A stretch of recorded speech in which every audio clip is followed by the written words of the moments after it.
Hello everyone and welcome to my video lecture. If you have seen my last lecture, we had covered patterns of biodiversity. Okay, in the lecture previous to that one, I had covered levels of biodiversity, and today we are going to continue with that biodiversity part. Okay, if you have still not subscribed to my channel and you are watching the video, please do subscribe and press the bell icon. Okay, anyway, let's start with our today's part. So the first thing that we are going to do today is going to be the current status of biodiversity.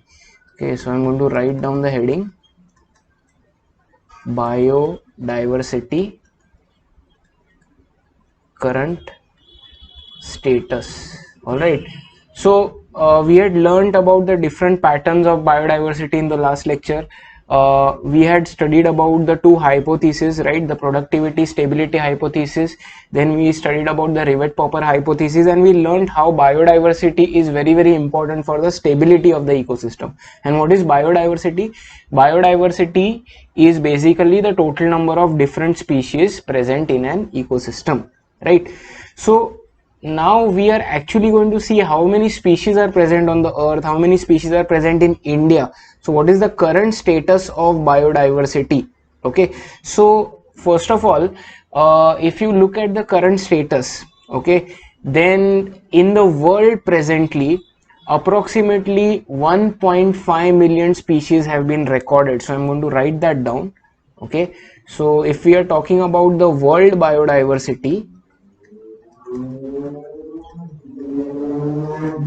then the recorded species are approximately 1.5 million. What do you mean by, extremely sorry, what do you mean by recorded? Recorded means that these species have been discovered and everything, all the information related to those species has been written down, and those are called as recorded species. And total such 1.5 million different kinds of organisms have been discovered belonging to different species. So this is the world biodiversity. Now who does this? So basically there is an international organization, right, and that organization is called as IUCN. Okay, and IUCN stands for International Union for Conservation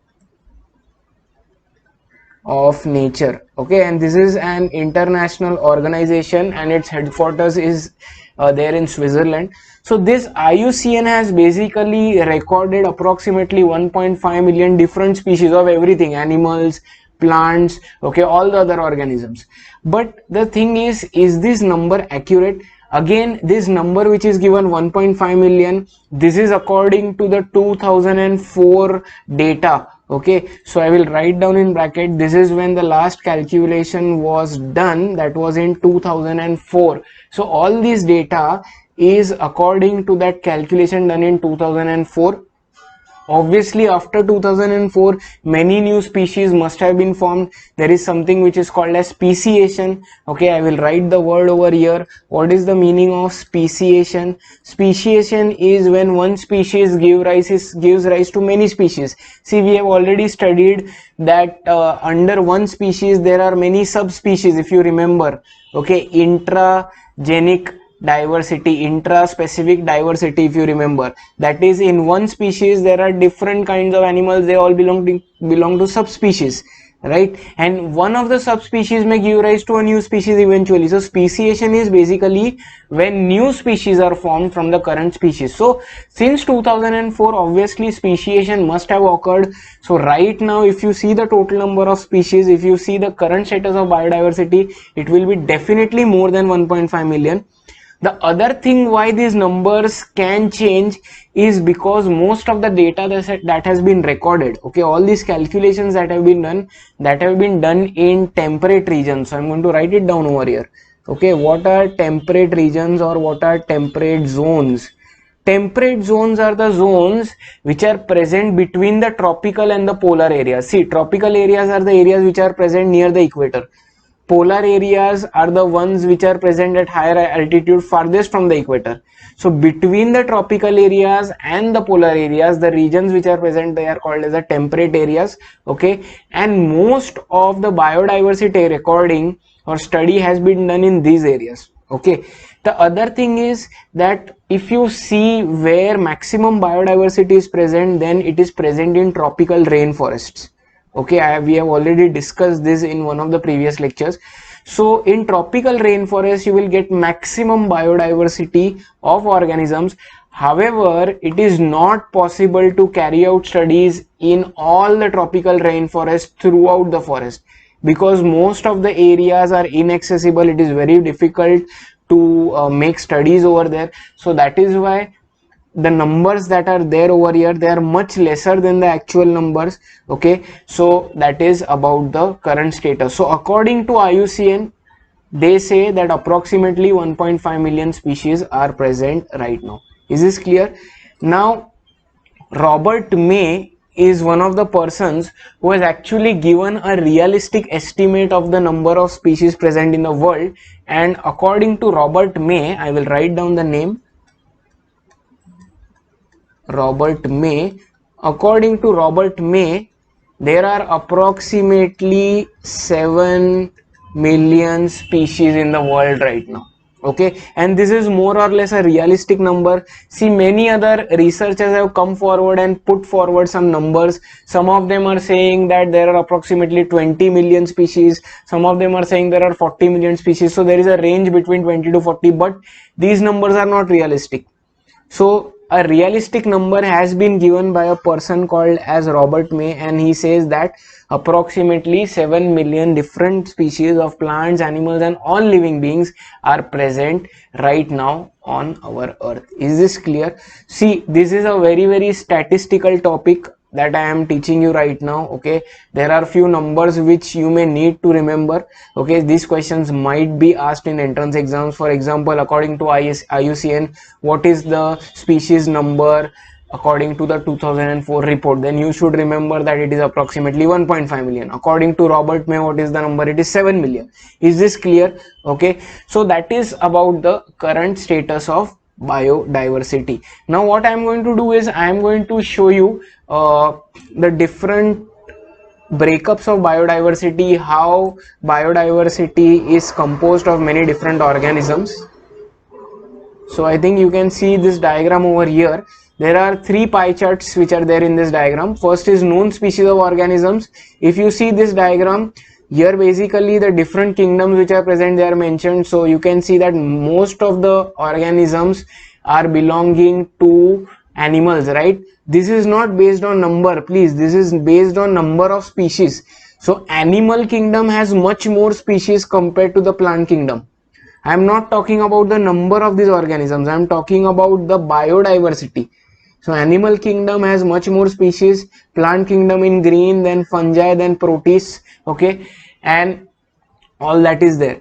Now if you see over here, the eubacteria is given. Okay, eubacteria belong to kingdom Monera. Okay, they are all prokaryotes. So if you see, they are forming a very small part of this pie chart. See, in reality, there are much more species of bacteria which are present that have not been recorded. Please remember. See, it is difficult to find different species of bacteria because the taxonomical methods which we use. I will write down the word over here. Okay, what is the meaning of taxonomical methods? See, whenever we find a new species, okay, taxonomical methods are used to find out more information about the species, and then these species are recorded by IUCN. So those methods which are used when a new species is found, those are called as taxonomical methods. However, our current taxonomical methods are not very appropriate to find out bacteria. Okay, so it becomes very difficult to find out newer species of bacteria. Second thing is, you cannot cultivate all the different types of bacteria artificially in a laboratory. So that is why we only have a very limited number of bacteria which we know, whereas there are much more species of bacteria which are actually present. And that is why if you see this pie chart, you see that eubacteria is hardly getting any area, it is hardly getting any mention over here, but in reality there are many different kinds of monerans. Kingdom Monera is the kingdom in which all the bacteria are classified. So in reality, many species of bacteria are present, but because of our inefficiency in the taxonomical methods, to study bacteria and also of our shortcomings in growing them artificially, we are not able to get their realistic number. That is why in this pie chart, if you see, bacteria are not represented adequately. Is this clear? So this first chart is basically showing the total biodiversity breakout. Most of the species, different species belong to animals. Then second chart, you see, they have basically shown which different kinds of animals are present, right? Vertebrates, invertebrates, under invertebrates, crustaceans, echinoderms, all the different phylums. So that breakup is seen. Again, you can see that over here vertebrates are maximum in number, right? Then coming to the plants, you will see that maximum are flowering plants, so maximum are angiosperms, okay? Then flowering plants, monocots, dicots. So almost 90% of the diversity of plants is basically taken care by the angiosperms, right? Then mosses, they are bryophytes and pteridophytes, ferns. So that is the breakup. So these pie charts will basically show you how the biodiversity of animals and plants is present. Is this clear? Okay, so this chart is there just for representation purposes. You don't need to remember this chart. So I hope this part is clear. Okay, so let us go back to what we were studying earlier, right? Okay, now coming to what is India's contribution to biodiversity. See, we have been studying about what is the total count of biodiversity in the world right now. IUCN says it is 1.5 million. Robert May estimates that it is about 7 million right now, right? What about India? What is the biodiversity status in India? So let us have a look at that. Now, there are basically 11 countries which are classified as mega diversity countries. I will write it down over here. Mega diversity countries. Okay, and out of those mega diversity countries, one of the country is India. So out of the total 11 mega diversity country, what is the meaning of mega diversity country? A country which has got a huge number of biodiversity, a huge amount of biodiversity is classified as a mega diversity country. And there are many countries on earth, and out of them, one of the countries which is classified as a mega diversity country is India. So India plays a very important role in maintaining the biodiversity of the world. Now let us have a look at the statistics based on the Indian count.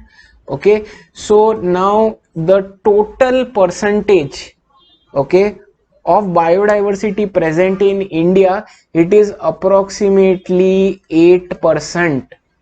So 8% biodiversity of the world is actually present in India. Now when you compare this to the proportion of land area in India, then India has only 2.4% land area. So just imagine, out of the total land area of the earth, only 2.4% belongs to India. But still, if you see the biodiversity, then out of the 1.5 million according to IUCN, or according to the 7 million by Robert May, out of that 8% belongs to India. So obviously India plays a very important role in maintaining the biodiversity of the world. So if the Indian biodiversity gets affected, it is definitely going to affect the ecosystems all throughout the world. Is this clear? Okay, so I hope this point is clear. Now in India, approximately, if I may write it down, 45,000 different species of plants have been recorded. See, what I mean by recorded is that they have been found out. There are many species that have yet to be found out still. I hope you understand that. Okay, and I will say more than double the number of plants. So I will write down approximately 90,000 species of animals have been recorded. Okay, and other organisms have also been recorded. So the biodiversity of India is very rich, forms about 8 to 8.1% of the world biodiversity. Okay, and according to Robert May, see, Robert May has made an estimation that the world biodiversity is having approximately 7 million different species. So according to Robert May, the numbers which we are having in India right now, that is actually only 22% of his prediction. Okay, So right now we have found out only 22% of the different species in India. 78% of species we have still not found out. They are present. Please remember, they are present in India, but we have not been able to find them out. Okay, we have no data available about them, and so a large part of biodiversity in India is yet to be discovered, and that is why many people need to take up taxonomy as a subject. See, if there are more taxonomists, if taxonomists are given incentives, then there will be more research on these unknown species, and we will find out new species, and our numbers will be more accurate. Are you getting that? Maybe then we will form approximately 9% of the world biodiversity or 10%, but we have only found out 22% of the species which are present in India. 78% are still remaining to be discovered according to Robert May's prediction. So this is about the statistical numbers in India. So I hope this is clear. Okay, and please remember that biodiversity is mainly affected by natural reasons and man-made regions. We will come to that in our next part. So I hope this part is clear. So with that, we have completed the current status of biodiversity in the world and in India. What are the important points to remember? So I will just scroll up. The important points that you need to remember is that the number which is given by IUCN, whatever data was collected in 2004, according to that the numbers were 1.5 million. However, these numbers are lesser because most of the studies have only been done in temperate regions. Tropical rainforests have not been fully covered where maximum biodiversity is present, right? And Robert May has come forward and put a more realistic number, that the species number is approximately 7 million. Is this clear? Okay, then I told you that there are mega diversity countries. Out of those 11 countries, one of them is India, right? And the Indian statistics also we have seen over here, 8% biodiversity of the world belongs to India, whereas the land area is much lesser. So that is a very, very commendable thing, okay, on India's part. And we have still found out only 22% of our biodiversity. Is this clear? So that ends the part of current status of biodiversity. Now our next part is going to be based on loss of biodiversity. So what I'm going to do is I'm going to rub this off. Okay, loss of biodiversity is a very important part. So let us start with that.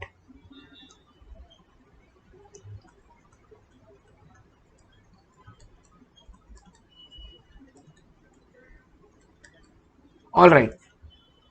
So see, whenever there is loss of biodiversity, the most important thing, okay, which happens is it affects the ecosystem. Okay, and there is an imbalance which is created in the ecosystem, or there is an instability in the ecosystem. So I will write it down. Okay, loss of biodiversity causes an imbalance or instability in an ecosystem. See, ecosystem is basically the area where the organisms are staying, okay, and obviously it is also the interaction between the living organisms and their environment, that is called as an ecosystem. So if there is loss of biodiversity, it is going to affect the ecosystem a lot. And what is the one of the most important factors that is affecting the ecosystem, and that factor I am going to write over here. It is the loss of species, okay, and that is also called as extinction. Please remember this. Okay, so basically what do you understand by loss of biodiversity? That means that species are becoming extinct. What is the meaning of extinct? Suppose if I say that dodo is a bird which has become extinct, that means not even a single dodo is present throughout the world. All the dodos which are present are now dead. So dodo is no longer present on earth. If I say dinosaurs are extinct, that means none of the dinosaurs are living on earth anywhere. So that is the meaning of extinction. So loss of species is basically loss of biodiversity, and that causes a great imbalance or instability in the ecosystem. Are you getting my point? And with that, let us start with the next part. Okay, what are the different kinds of extinction? Okay, so if we are talking about extinction, then extinction can be classified into three different types, right? The first is called as natural extinction. All right, I will explain all these parts. The second is called as mass extinction, and the third one is called as man-made, or it is also called as anthropogenic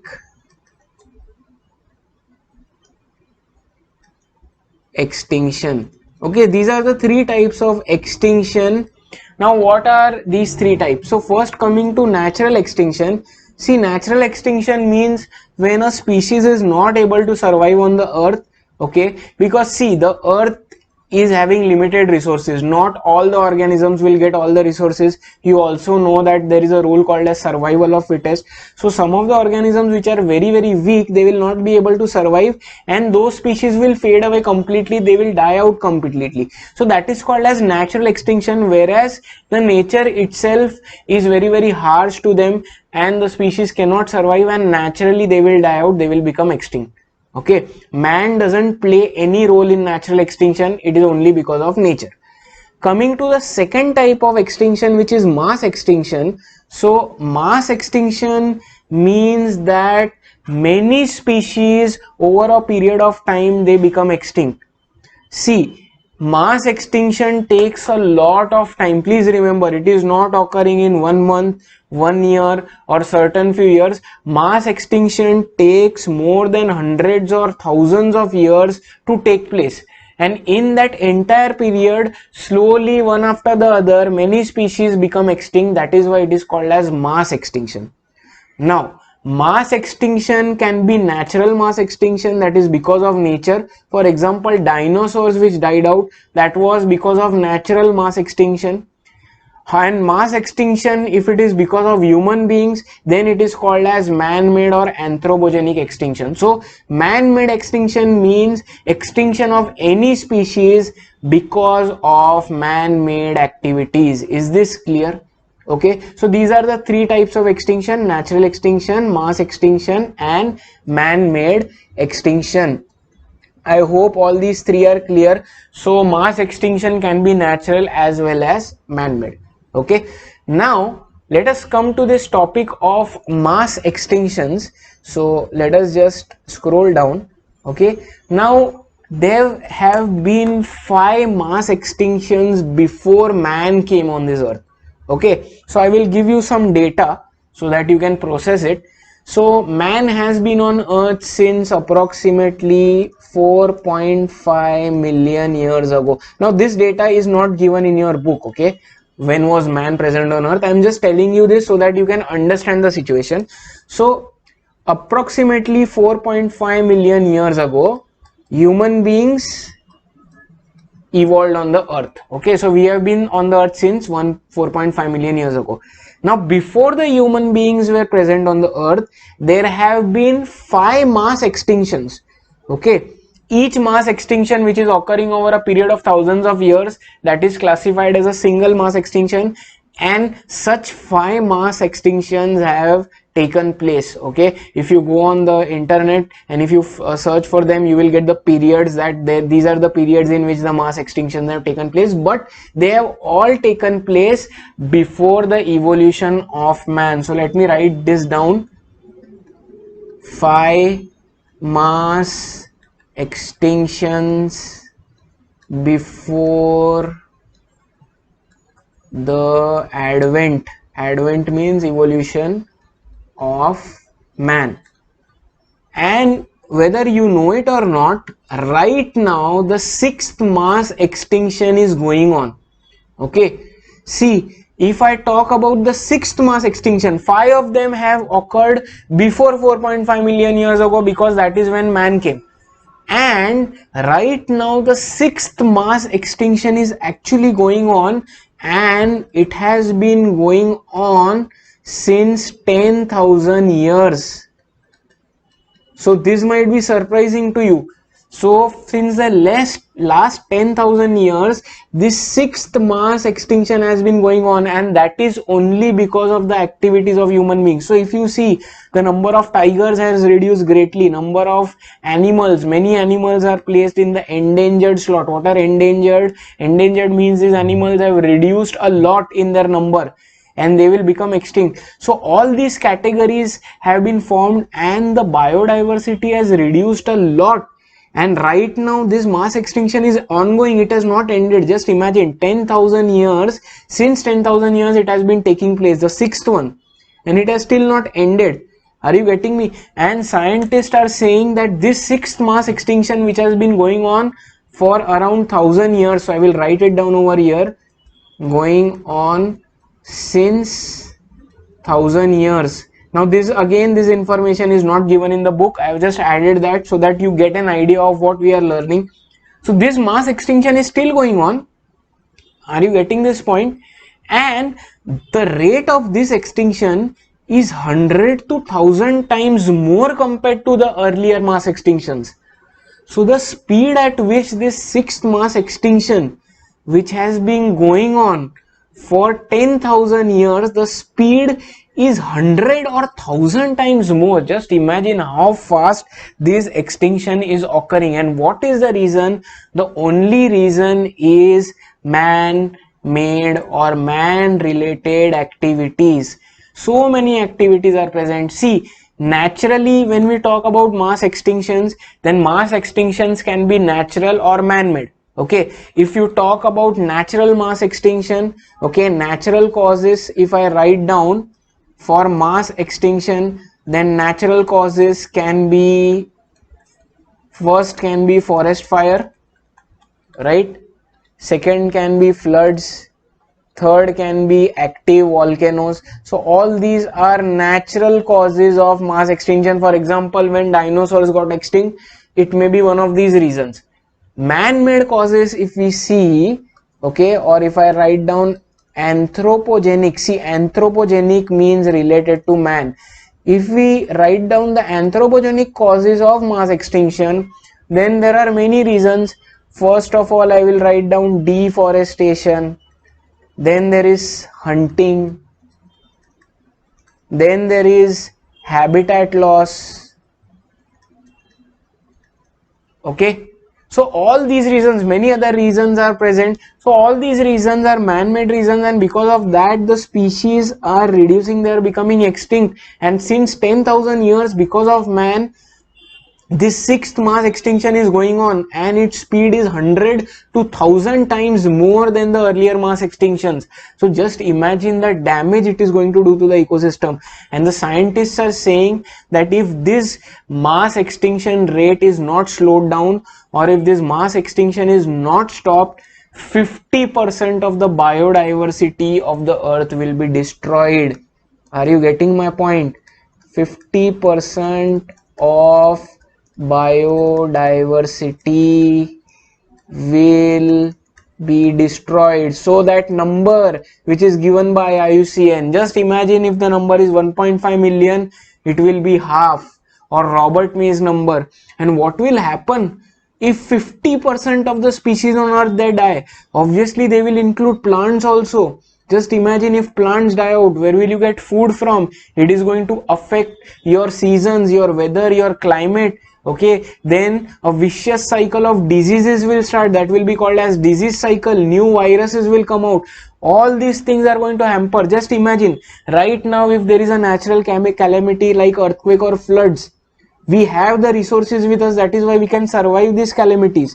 Suppose if there is an earthquake in some region, then we can supply food to that region because we have the resources. Tomorrow if 50% of biodiversity is gone and floods or earthquakes occur, then can we survive that? No, because we don't have the resources. So there will be a lot of problems because of this sixth mass extinction, and it is still going on, it has not ended.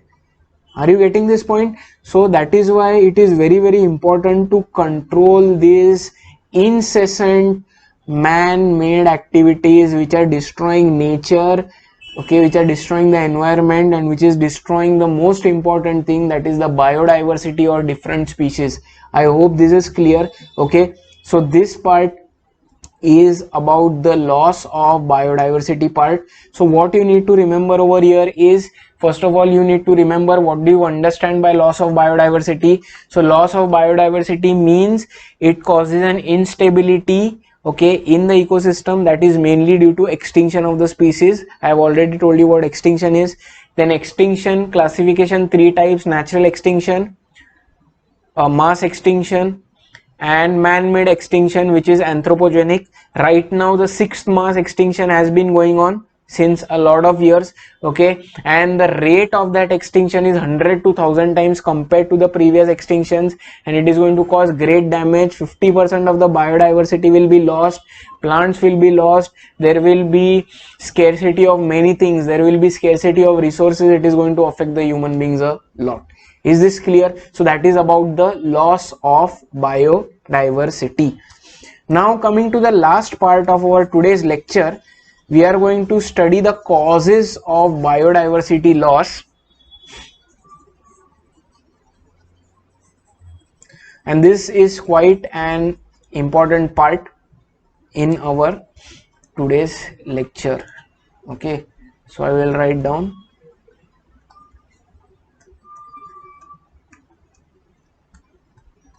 causes of biodiversity loss.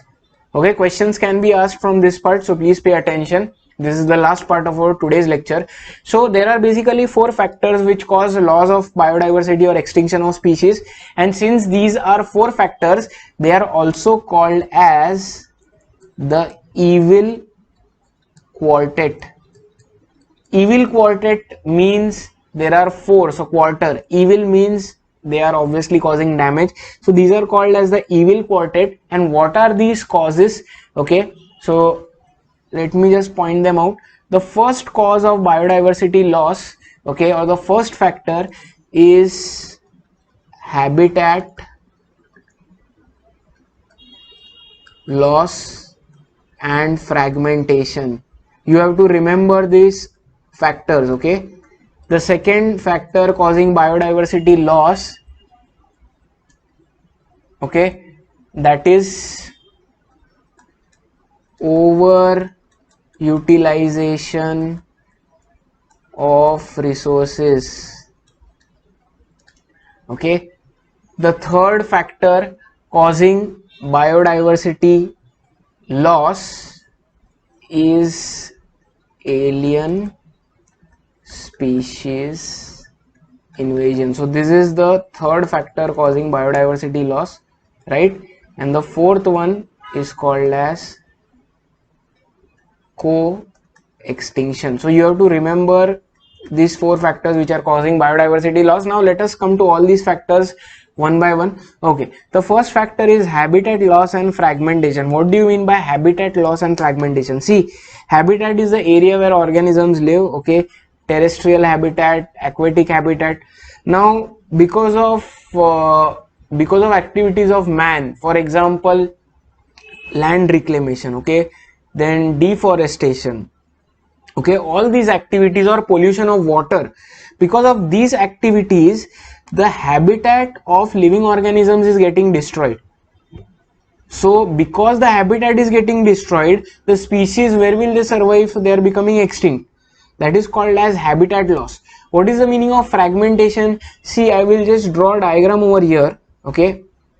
So just imagine this is the original habitat, okay, and now what happens is, because of activities of man, these habitat areas get detached from each other, they become broken up, they break up into smaller areas, okay, and they keep on reducing gradually. This is called as fragmentation. Why are they getting broken up? Because of activities of man, okay. Slowly more and more area will be taken away from the organism because of activities of man, and over that period of time those habitats become much smaller in size, and that is called as fragmentation. These small pieces of habitat, they are called as fragments, okay. So because of fragmentation and habitat loss, there is a big loss in species, there is a huge extinction in species. So that is one of the main factor.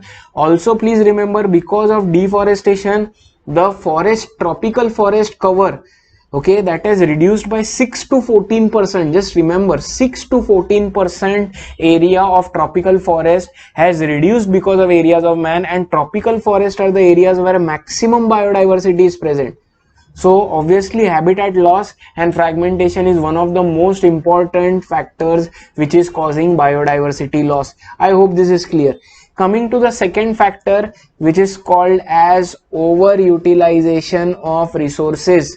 Okay, now what is overutilization of resources? See, human beings as such are very selfish organisms. Okay, we always overuse the resources than what we need. For example, if we need certain amount of resources, we will always take double the amount of resources from nature. Why? So that we are self-sufficient in the future. So that is also called as over exploitation.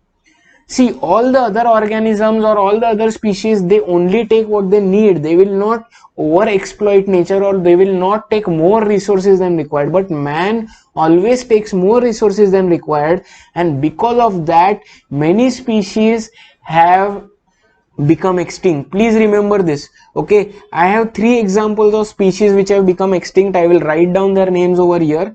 Okay, a bird which is called as dodo. Okay, dodo bird. Then another bird which is called as the passenger pigeon.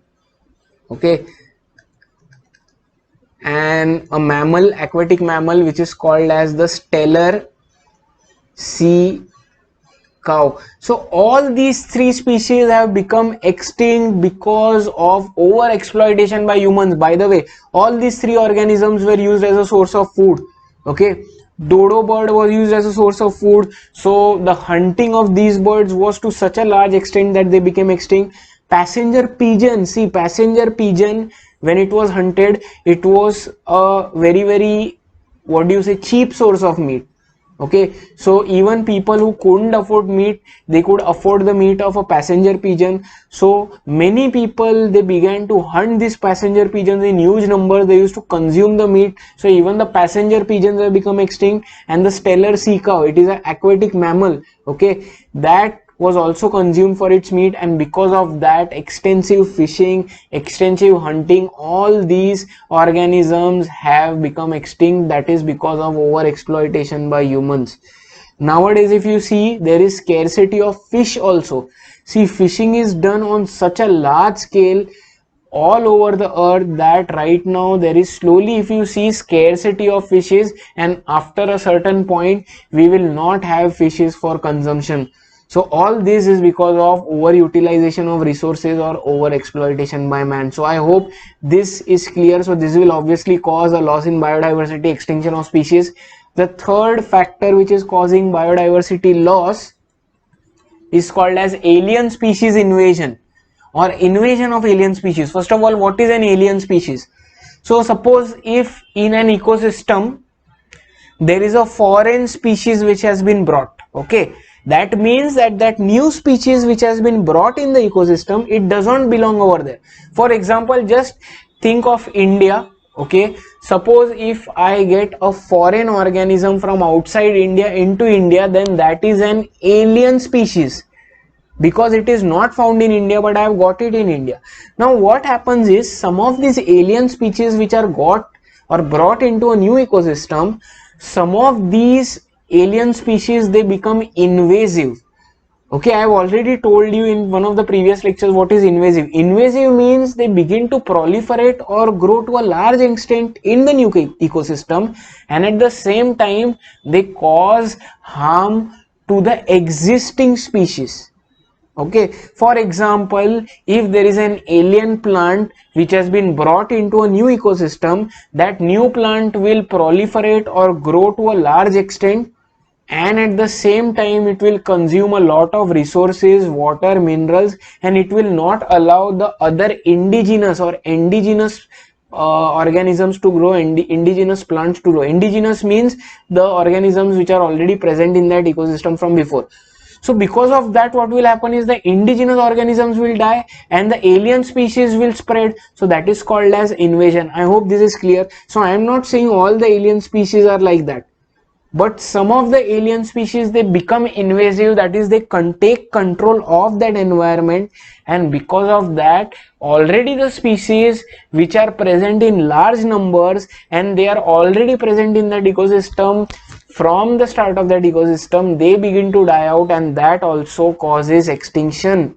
Okay, some examples I can give you. Okay, in Lake Victoria of Africa, and alien species was brought. Okay, and what happened was that species of fish basically did not allow the indigenous fishes to grow, it did not allow the local fishes to grow, and because of that there was a loss of local fish species. Okay, if we talk about India, in India we have actually got African catfish. Catfish is a type of fish, and catfish is used for aquaculture. I will write it down over here. Okay, what is the meaning of aquaculture? Aquaculture means basically it is also called as fish farming. Any organism which are present in the water, growing them or rearing them is called as aquaculture. It is like fish farming, so you are basically farming fish, you are growing fish. So we already had our local catfishes, but since their numbers were not enough, we imported catfish from Africa. Now what happened was, when these African catfish were included, they posed a threat to the Indian catfish, and because of that the Indian catfish did not grow, they were all, most of them died. So the Indian catfish species reduced a lot, whereas the African catfish, it proliferated. Are you getting this? So that is called as alien species invasion. Doesn't mean that all the alien species will do this. No, some of them do. There is an example of plant called as water hyacinth. Okay, its scientific name is Eichhornia. I will write down the name here. The plant is called as water hyacinth. You might have heard of this plant. Now this plant is an important plant because this plant basically grows in water, that is why the name water hyacinth, and it consumes heavy metals. So it basically reduces water pollution. So all the heavy metals like lead, mercury, which are present in water and which may cause water pollution, they are absorbed by this plant. So that is the advantage. But this is an invasive species, it doesn't allow the different other plant species to grow in water. So that is the bad part. So this is again an example of alien species invasion. Okay, so I have given you 3 examples. One example of fishes, predator fishes, which were got in Lake Victoria. Second example, African catfish brought in India, and water hyacinth, third one I have told you. So that is the example of alien species invasion. Is this clear? And the main reasons, now you will ask me, why does the organism which is an alien to the current ecosystem, why does it proliferate so easily? See, the answer is very simple. That species is alien, so it doesn't have any natural predator. So if I get an African catfish, that African catfish will not have any predator because it is a new species. If it is there in the ecosystem since a few years, then slowly new predators will come to know, oh, this is the African catfish, we can consume it. But since this is a new organism in the ecosystem, it doesn't have any predators. So if it doesn't have any predators, then it will not be killed. If it will not be killed, then it will proliferate easily. Are you getting this point? Indian catfishes, they have their predators. So anyway, their number is reducing. On top of that, the African catfishes are also making it difficult for the Indian catfishes to survive. So please remember, because these alien species don't have any predators in the new ecosystem, that is why also they can proliferate. Just imagine if there are no lions or there are no carnivorous animals, all the herbivores will become invasive. Why? Because there will be no one to check their numbers. Are you getting it? So it is like that. So that is about alien species invasion. The last factor causing biodiversity loss is co-extinction. What is the meaning of co-extinction? See, co-extinction means, suppose if one species gets extinct, along with it another species will also become extinct, because both the species are symbiotically related to each other. Now best example, I'm just giving an example, this might not be real. If I take the example of lichens, and if suppose in lichens are algae and fungi together, if the fungi becomes extinct, then the algae will also become extinct in lichens. So that is called co-extinction. because both of them are symbiotically related to each other.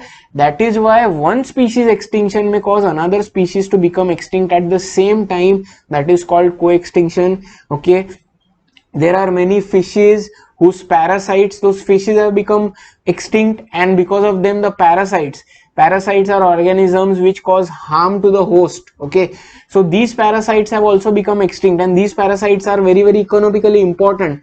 So co-extinction is when the two species which are basically related to each other symbiotically or by any other relationship, if one of them dies, the other one will also die because it is dependent on the other. That is called as co-extinction. Is this clear? And this is called as the evil quartet, or these are the 4 reasons of biodiversity loss or extinction. So I hope this part is clear. So with that, our today's lecture is complete. Okay, so what parts have we covered? We started with the current status of biodiversity, all the statistics, world statistics, Indian statistics.